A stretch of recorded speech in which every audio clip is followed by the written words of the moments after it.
because it's hard for somebody to know what your business is worth, because we're talking about a financial transaction. So you have to agree on a price. And if in your head you say, my business is worth $10 million, it may be, or it may not be.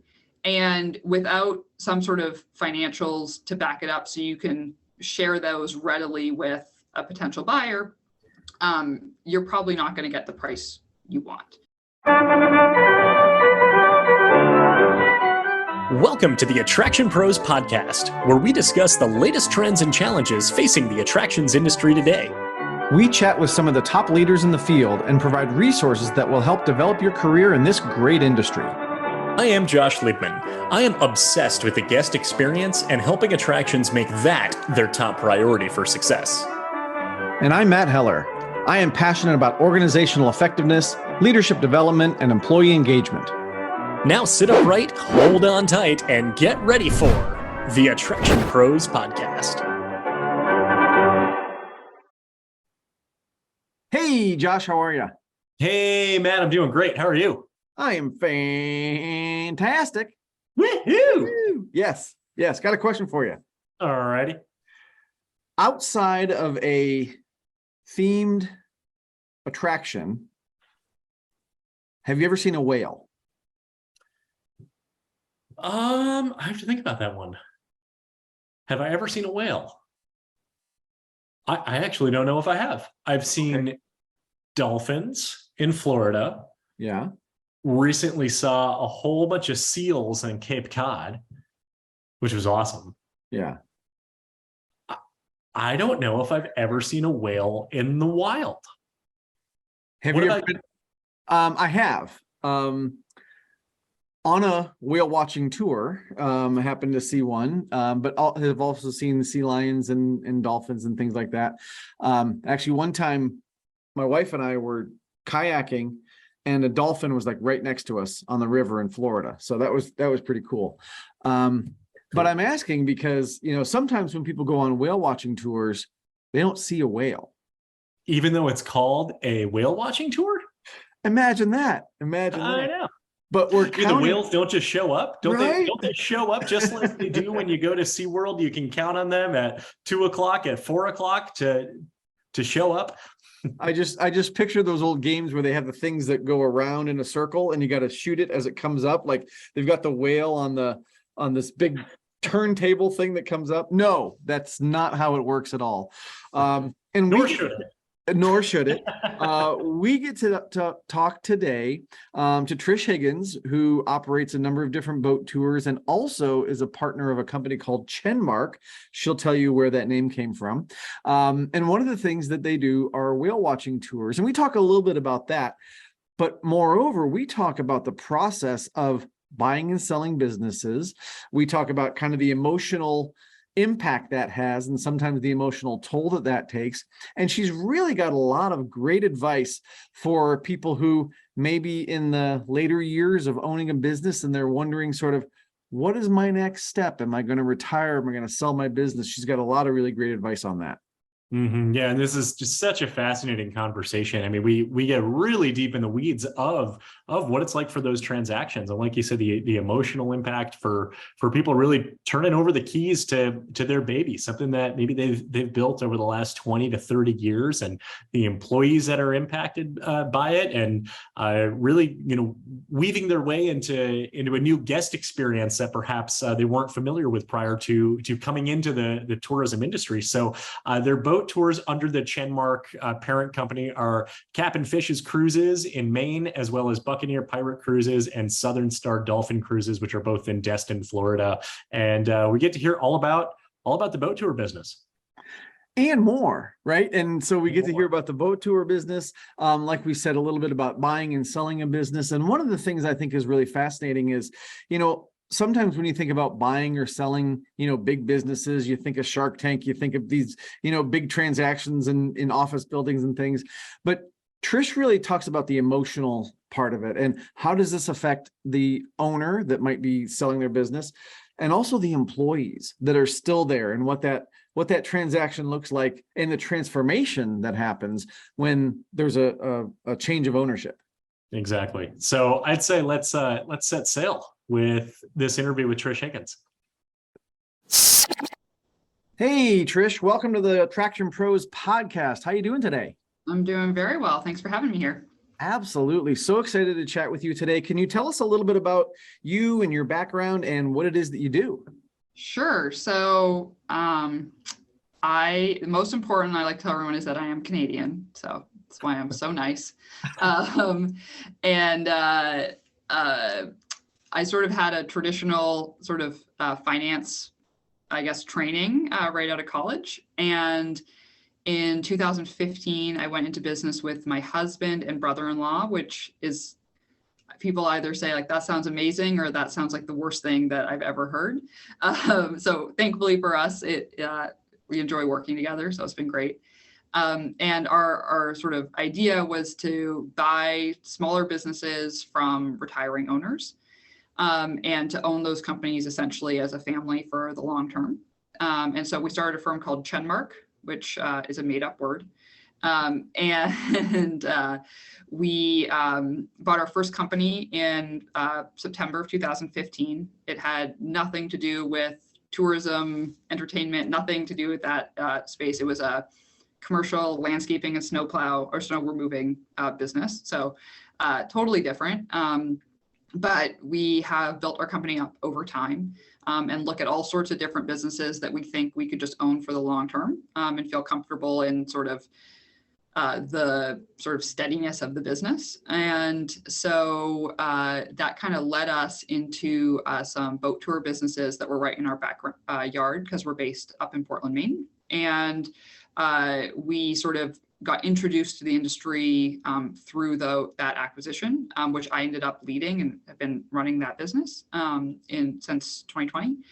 And we have since bought one of our competitors up here. And then we also have acquired 2 boats down in Florida and have been running that and have been sort of getting more up to speed on the space. So that's basically what we do. We have I wear 2 hats. I wear sort of my boat tour hat half the time, and then the other half is kind of things that aren't as fun as boat tours, like landscaping and things like that. So lots to keep me busy.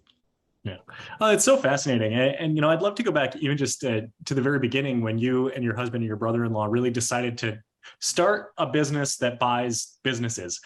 I got to imagine that can't be very easy. Can you share what that was like, or how you just immediately start a business and buy a business? Yeah, so it's a little meta to buy a business that start a business that buys businesses.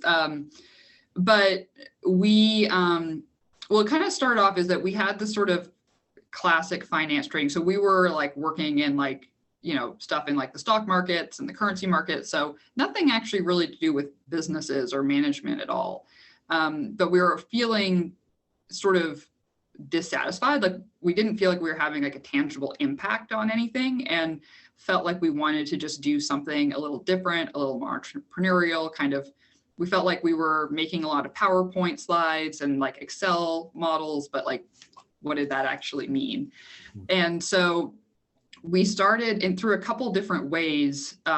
We kind of, we heard of somebody who had bought a couple car washes or some laundromats, or we had kind of just heard about some of these things kind of through, the grapevine, different experiences, and started thinking, okay, maybe there's something there, maybe there's something we could do on the side. And honestly, like it just started off with like Googling things like, how do I buy a business? And then it turns out there are all these websites out there where people list their businesses for sale, and business brokers that work with smaller businesses to bring them to market. And there's this whole sort of ecosystem of sort of small business acquisitions that we didn't even really know existed. And so it was one of those things that was an idea was very incremental. So it wasn't as if we sat down and, said, here's this big vision of like what we're going to do and how we're going to build it. We had a couple of sort of ideas that we've actually stayed pretty true to, like, being long-term oriented, and then using the cash flows from one business to buy the next business, and so on and so forth. Those have been our ideas since the beginning. But when the original idea of buying a small business really came up through sort of ad hoc you know, you know one person who sort of knows something about it, you reach out to them, they talk to you, you learn a little bit, then you look up some stuff online. It was very, very incremental. And when we started the idea, we're all still working full-time jobs. It was kind of like an evening and weekend thing. And as it became more like, okay, this is actually a space and we think there's opportunity here and we think this is a real thing, then we became more and more committed. And yeah, found through one of those websites, connected with a broker, found this business up in Maine to buy, and we're off to the races. So yeah, it's very, the whole path has been a lot of adventures. So I would have never guessed, in 2013 that I'd, own a snow removal business in Maine. But that's kind of the world of small business. You never really know where it's going to take you. That's really cool. I love hearing kind of the origin stories of how people got to where they are. And, sometimes it's the path you chose or that you thought you were going to go on, and this is where I'm going to be in 10 years. And a lot of times it's not. So thank you for sharing that. You mentioned that Chenmark is a made up name. I'd love to hear the story behind that. Sure. So my husband, James, and brother-in-law, Palmer, their dad moved around a lot for work, and they actually grew up in Singapore and Hong Kong, and Tokyo, anyways, Asia.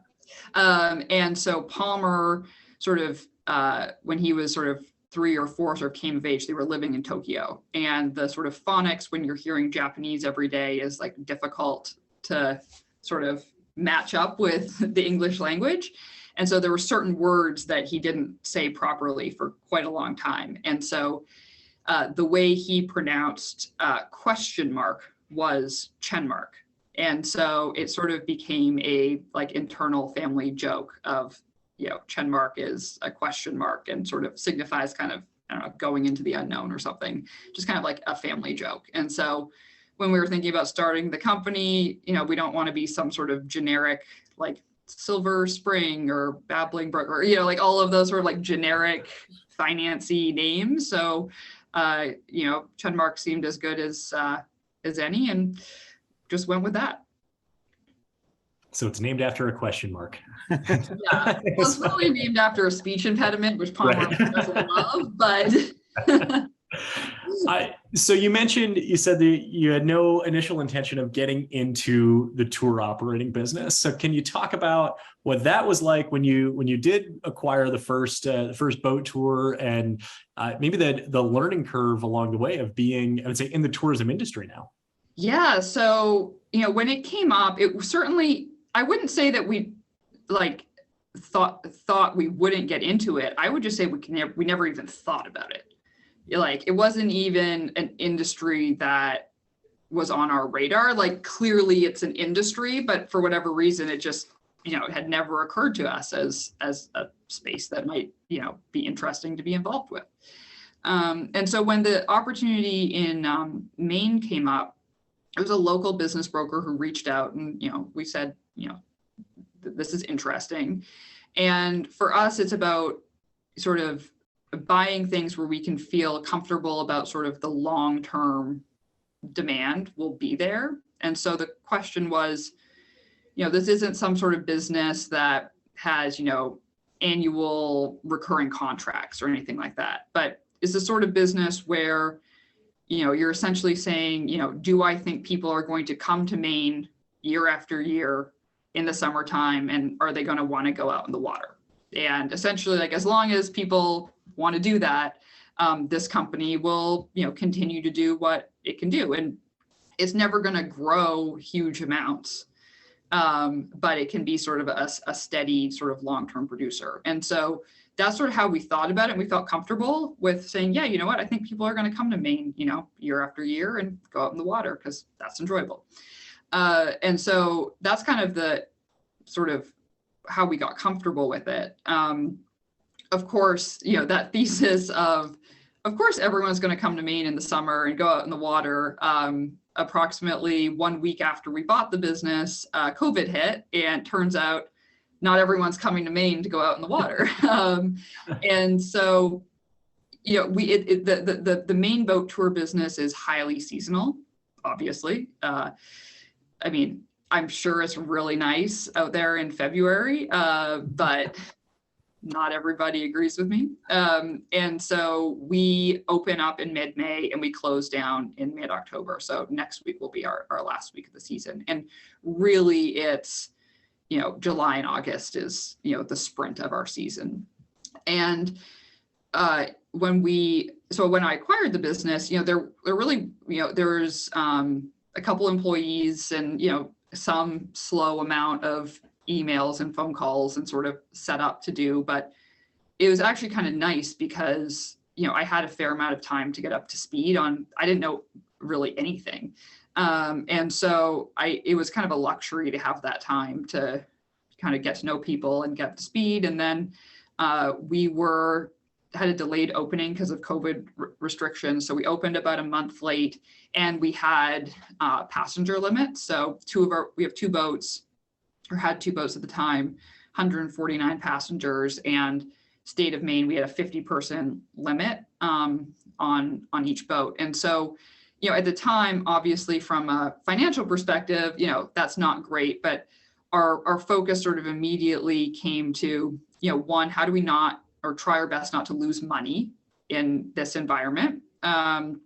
And two, we actually, the first kind of week, nobody really knew what to do. So we kind of opened and said like, all right, we're running trips and we'll see if anyone shows up. And after about a week, we basically were sold out for the rest of the season, which was really, really nice because people were looking for things they could do outside. And so even though we were at 50 limit, it actually wasn't that hard from like a sales perspective because we spent $0 on marketing.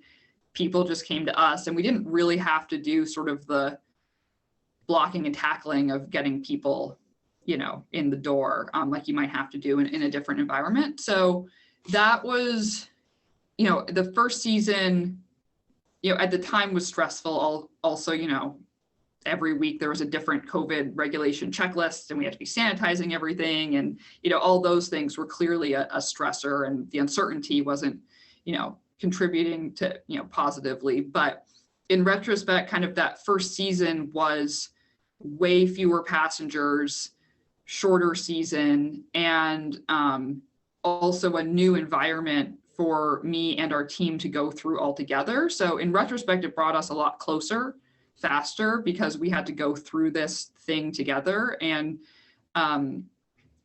I think it ended up developing, really good relationships that may have been sort of harder to develop in a normal environment when you're a new person coming in. So yeah, it's a lot of getting up to speed. And you know what, financially, it makes you zero in very quickly on what the sort of key drivers of the business are. So when it became clear that COVID was a thing, I really had to focus on, okay, this is the reality that we're in, and then how do we adjust our operations to make money? And so, how are we staffing ourselves? What are we charging? What are our sort of fixed costs? All those sorts of things. And so, a lot of the lessons we learned have carried into, using in, post-COVID years, which have been really good for the business. So all in all, not great, like most bad things, not great at the time, but in retrospect, learned a lot and it was valuable. So there's a silver lining, which is always nice. And, I'm sure you have much more sophisticated market research, tactics than just listening to me. But I was just up in Maine, took a cruise from Quebec to Boston, and we stopped in Portland, stopped in Bar Harbor. And beautiful area, obviously, and I think people are still going to keep coming. So I think your sound business judgment was working very well. I appreciate you think I had anything more sophisticated than that. It's nice here, and I think people will keep coming. There you go. Well, one of the things that I was kind of curious about, to kind of follow up on, you taking over these businesses from retiring owners, I'm sure that they have, a lot of blood, sweat, and tears into that business, and they've got a lot of heart in that business. And, it may be hard for them to give it up to someone, even if they think you're going to take care of it and you're going to, make it last for a long time. So can you talk through that process a little bit of working with those owners that are retiring and kind of handing over the reins to their baby to you? Yes. So that is a big part of the transaction process for us. And I think that is a big difference between people who are doing sort of mergers and acquisitions in sort of the bigger business space, where it tends to be a lot more impersonal and sort of focused just on the numbers or sort of the sort of points of the transaction sort of thing. And in our experience in the smaller businesses, it is, people talk about it like their baby, it's my, third child or whatever. And so there tends to be sort of two factors that kind of come to play. It's one, there's an emotional attachment to the business, which you have to recognize. And it would be very odd for a small business owner to have spent 20 or 30 years running this business every day and for them not to care about it. Like that would be odd. You probably don't want to buy that business. And then the other thing that further complicates it is that it's typically the people we work with, it's their first and only transaction. And it's a very, very important one because it sort of oftentimes is their retirement plan. And so when you combine sort of new and unknown experience with a high stakes outcome with an emotional attachment to the asset, we think of ourselves often, I find that I'm playing much more the role of a therapist than sort of someone who's doing a financial transaction. And that's okay. I mean, I think it's expected, and it's just part of the world we live in. And I think a big thing for us is sort of making sure that we develop a relationship with the seller and that they think that, they can talk to us about their issues and that they can trust us to do what we say we're going to do. I'll admit sometimes it gets a little messy because you do get, people who there can be all sorts of sort of emotions wrapped up in a transaction that for things that you don't even know are going on in the background. Maybe the person's terrified of retiring and what comes on the other side of it. Maybe they're getting a divorce, but they don't want to tell you about it. Maybe that, like all these things could be going on that you sometimes don't know about. So we try to be empathetic, and we try, while also being clear about kind of this is what we need in the process. We find that it's very helpful for an owner to have a trusted advisor who has experience in the sort of small business acquisition space, because they need somebody that they can talk to about what's normal, what's not, a sounding board. And we found that the transactions that go the best for us is when a person has, a lawyer or an accountant or even a broker who is somebody that can kind of help them through the process. And so that's certainly important. And then finally, we have found that it can be very hard for an owner to stay on with a role in the business post-transaction. Obviously it can work, but generally speaking, emotionally, it's hard to have somebody sort of coming in and doing things a little differently. And for you not to be in charge and for the employees not to really know who am I supposed to be listening to?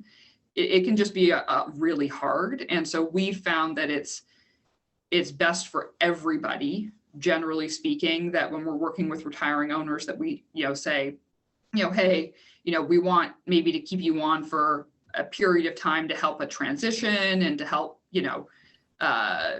introduce us to key clients or learn, certain processes or whatever it may be. But, the plan is for the person to be exiting the business and just available for consulting things, like I'm having an issue with a customer and I feel like there's a history here and I want to call you and get get the story. So those things are important, but that emotion, it's very hard for the owners to stay on in the business post-transaction, I think, for a lot of very valid reasons. So with enough kind of reps under our belt, we like to sort of do everything we can to set both the business up for success, but also set the sellers up for success where they feel good about what happened in the transaction. And often that can be, easier said than done. So I'd love to follow that even further and talk about post-transaction, the employees of the business who had become very comfortable working for the previous owner, who now have a new boss, a new working environment, a new dynamic. What's your approach? I would say, from a similar standpoint, of making sure that the seller feels comfortable turning over the keys, that the employees feel comfortable, maintaining their employment. Yeah, this is really a hard one. And I found that, we're looking at businesses where, other than the owner who's looking to retire, we're expecting to keep everybody. And we're often looking for businesses that have that sort of second layer of management who can, understand the business and can make sure operations will keep going and all that sort of stuff. And so it's, we found that sort of, you announce a transaction, and most times the sellers, so the owner doesn't want to tell the employees about the transaction until it actually, goes through. So it's usually a surprise. And most people aren't good with surprises. And the feel on that first day is sort of everyone's looking around saying, like, am I going to get fired? And we're basically nervous because we're like, please don't quit. And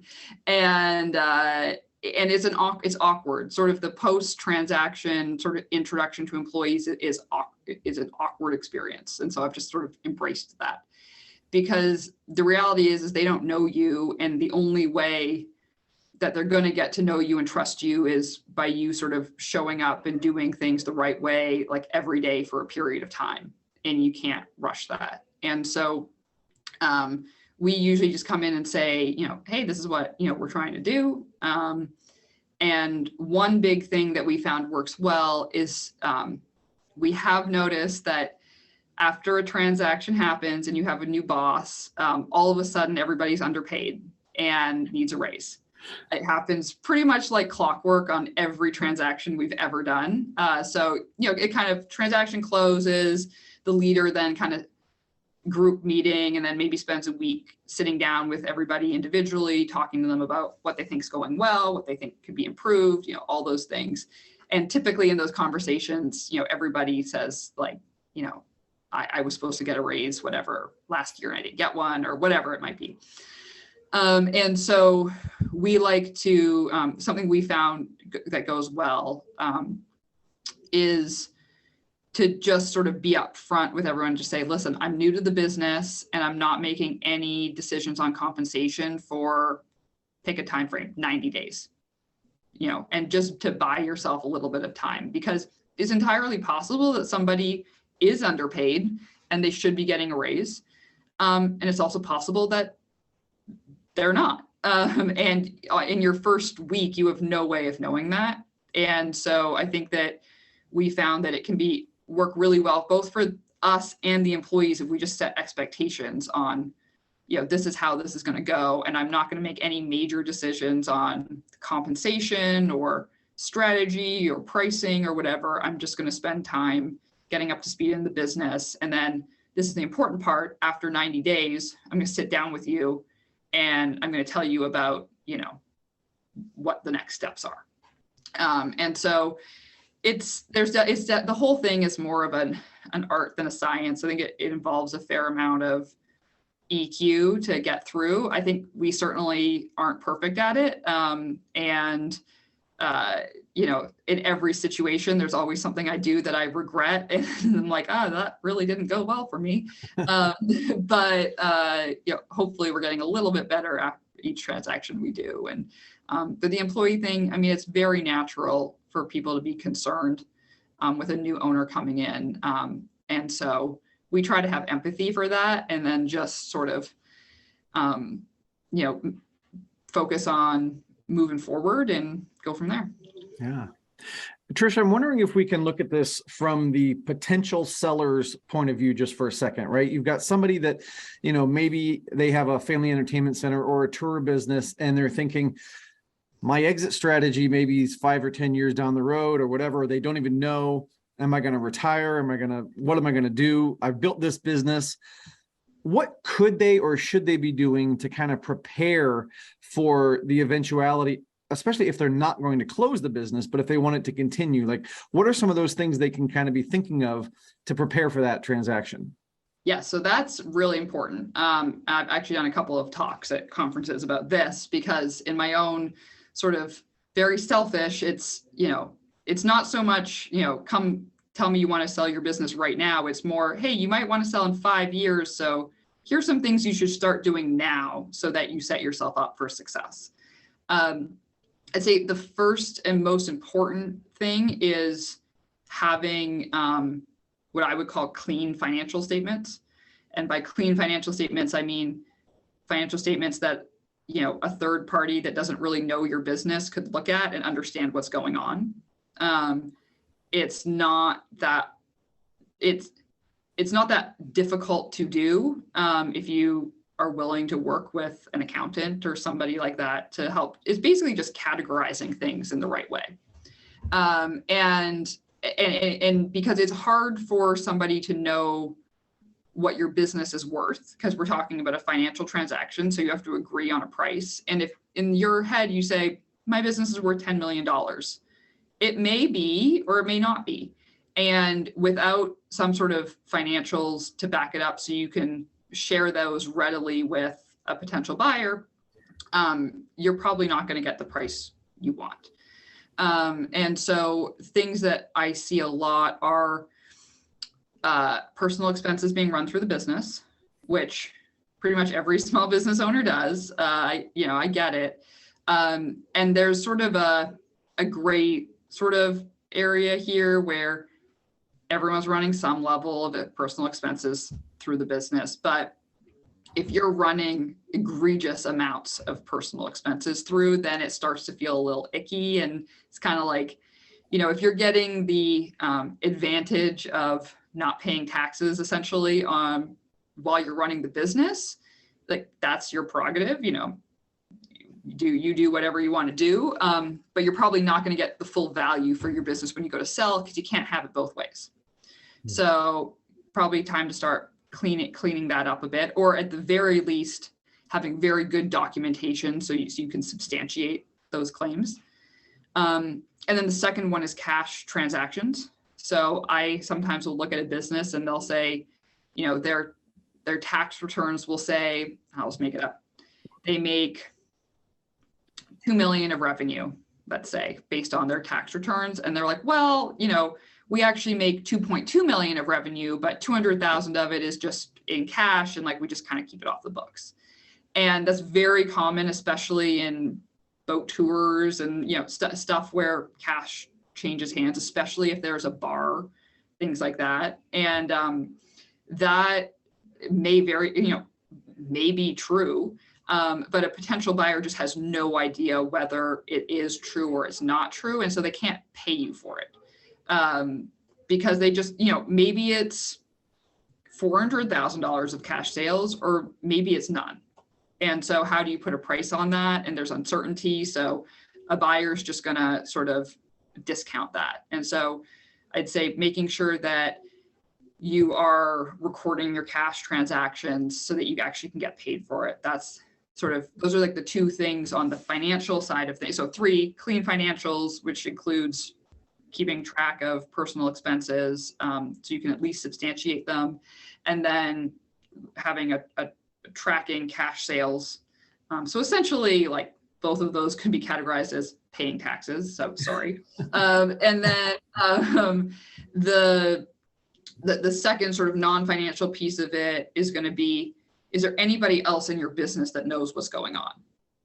And because I'll talk to a lot of businesses where my takeaway is this isn't really a business. This is just a guy running some boat tours, you know, because if you're the one person who does literally everything in your business, which a lot of smaller businesses, that's just the nature of it, right?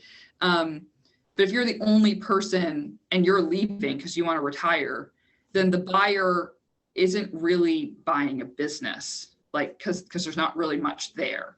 And so if you're at a certain size, so if that's your situation, then the reality is you're likely not going to sell for very much, or you're just going to sell for the value of your assets.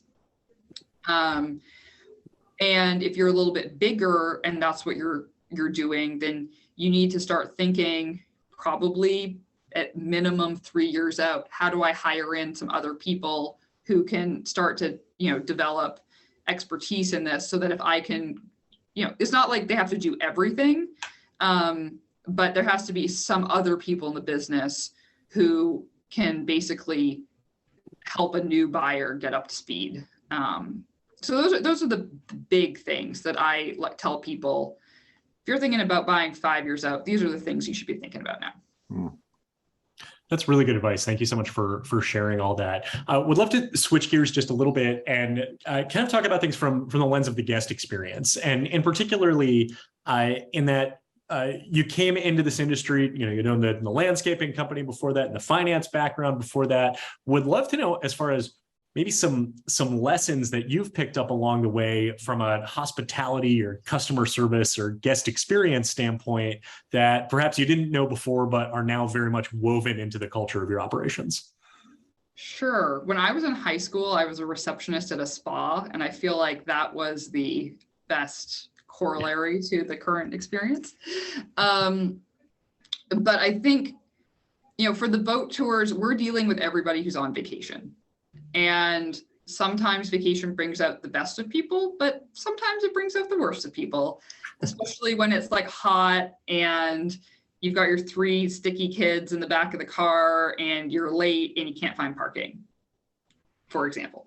Yep.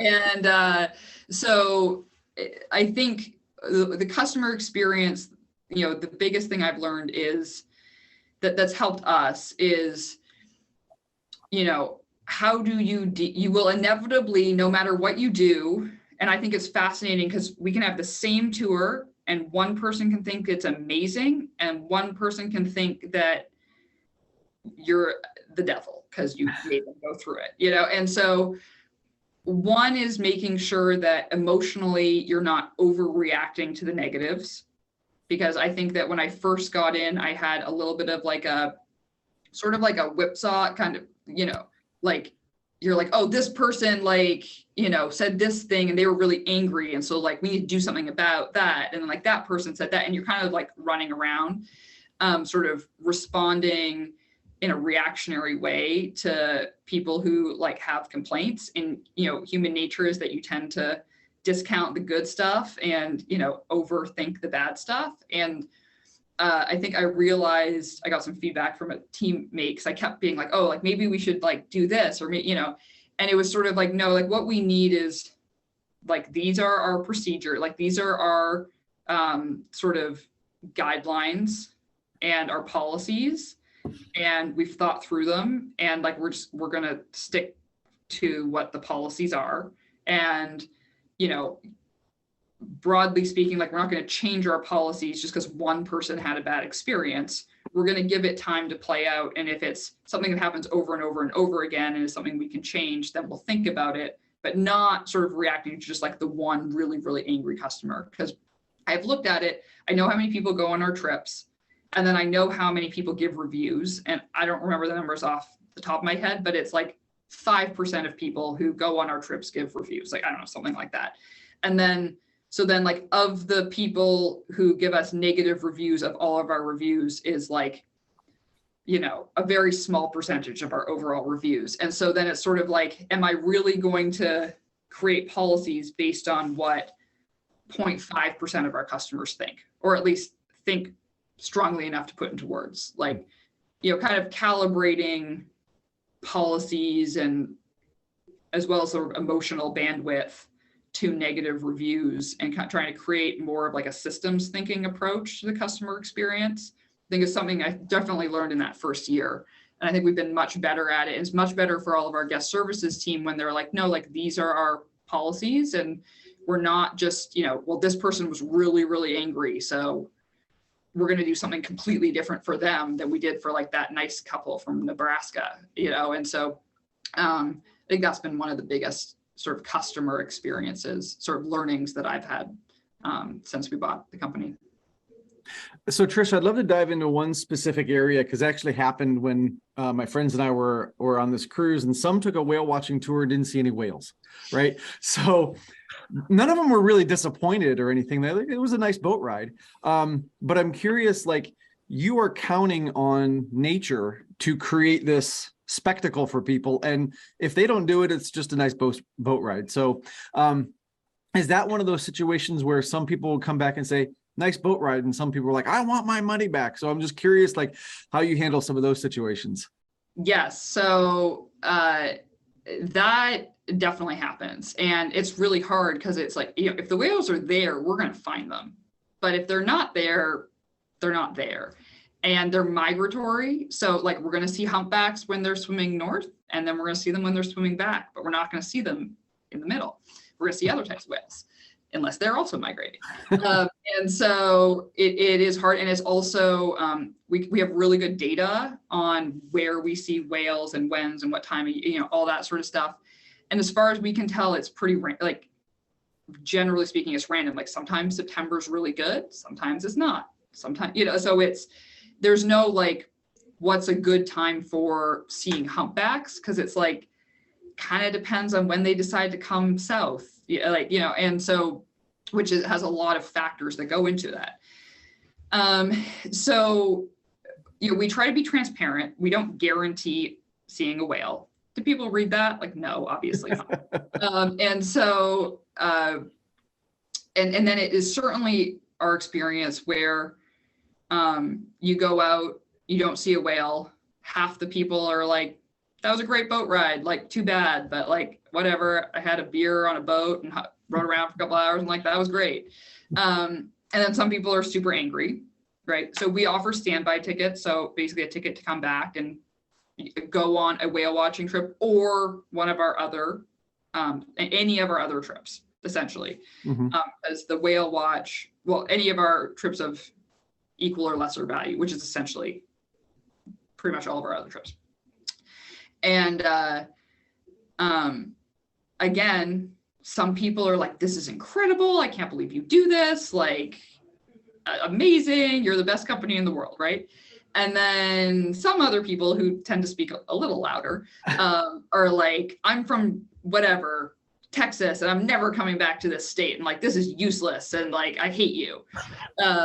And so again, it kind of goes back to the process. So it's sort of, we give everybody a standby ticket. You're welcome to come back and use it. In theory, if you want to give it to someone else, like, you can do that too.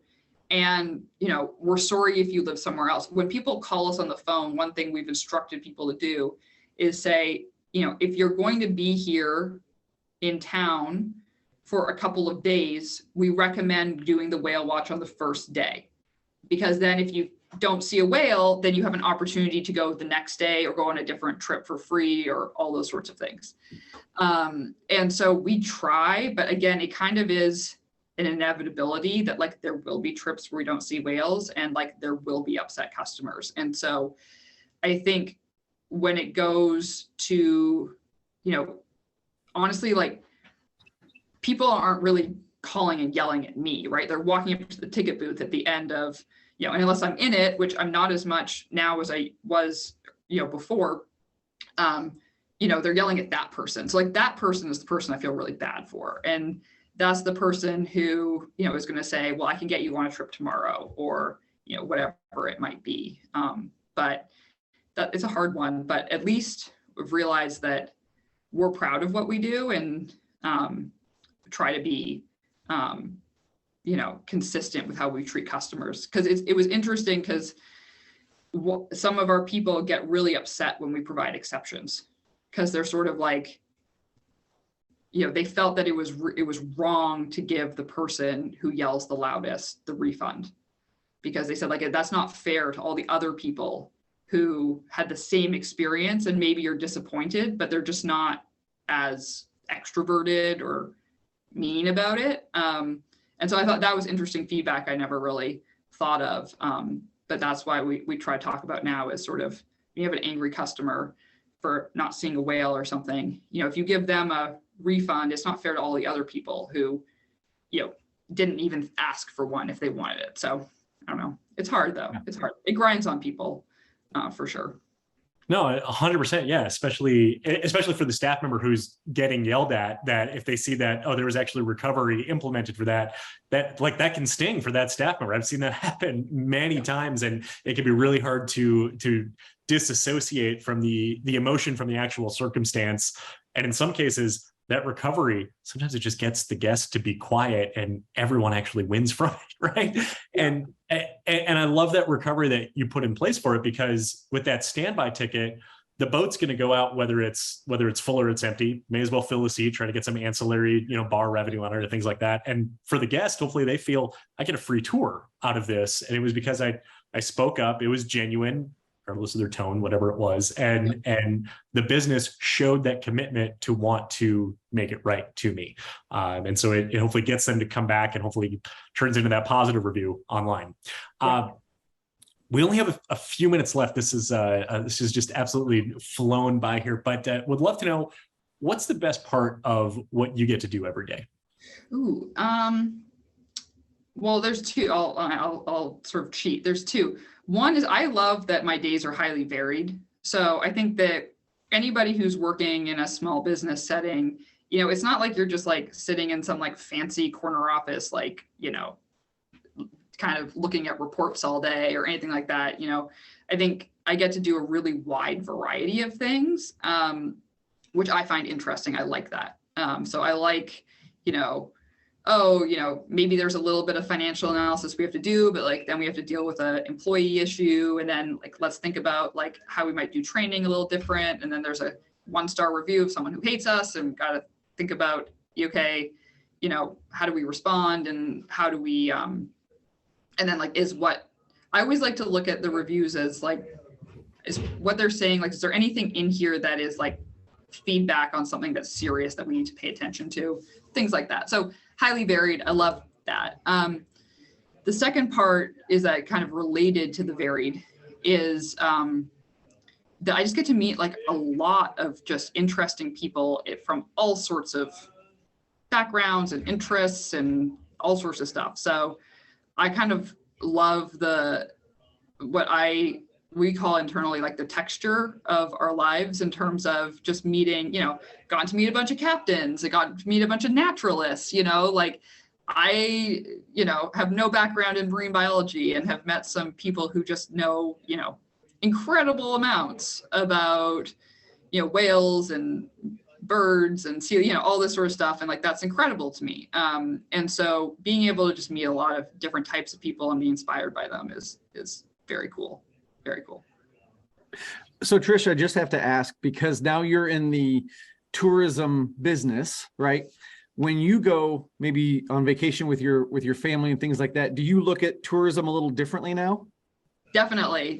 I always appreciate when someone upsells me a little bit. I'm like, oh, you got me here. And then I definitely, I was, I see things more, I'm like, oh, look, that ATV tour company, oh, I wonder how much they charge, and how many, vehicles do we think they have? And what sort of, I bet that's a really good business, and so definitely see things. And from more of my eyes are a little more open to oh, this is a cool business, and I also have a lot more empathy for bad experiences, I'd say. And an example, I went we were out in California, we went on a whale watch, and the person, they were saying, whales aren't guaranteed. And we actually didn't see whales on that trip. And they were very apologetic. And I was like, you know what? We're good. I get it. Don't worry. Because they were I swear there are whales out here. We see them, we didn't just take you out. I'm like, I get it. Don't worry. So I think it feels a little bit more personal now. And it's fun. So you didn't want to test their service recovery process. No, I didn't. Sometimes I feel like I should like get angry and ask for things, but I just don't have the heart to. I'm not that. I'm the person who's like, oh, that was a bummer. Like, I guess I lost that money. I'll just move on with my life. Well, like you said, you're Canadian, so you're super nice. So Exactly. Awesome. Well, Trish, this has been a fantastic conversation. Really loved all the things that you got to share with us. If people wanted to know more about Chenmark or your tours, or even how to get in touch with you, where would you send them? Sure. So best place is probably Chenmark website, CHENMARK.com. And Trish at Chenmark kind of is where all of my emails funnel to anyways. So Trish at Chenmark.com. We also write a weekly newsletter. Is, I think, great. Just about sort of small business leadership and management and sort of motivation and stuff like that. So it's intended to reach a broad audience. And I know a lot of people kind of use it sort of as things to share with their teams for talking points and stuff like that. So you can sign up on our website. I think that is a pretty high quality newsletter. And yeah, that's pretty much it. I don't do like social media really, because I just don't have the time. So you might reach out and I probably won't respond. I just don't check it. Excellent. Well, Trish, we will put all those links that you shared. We'll put those in the show notes so people can access those easily. And we really appreciate your time today. And this is just such a fascinating conversation. So thank you so much for joining us.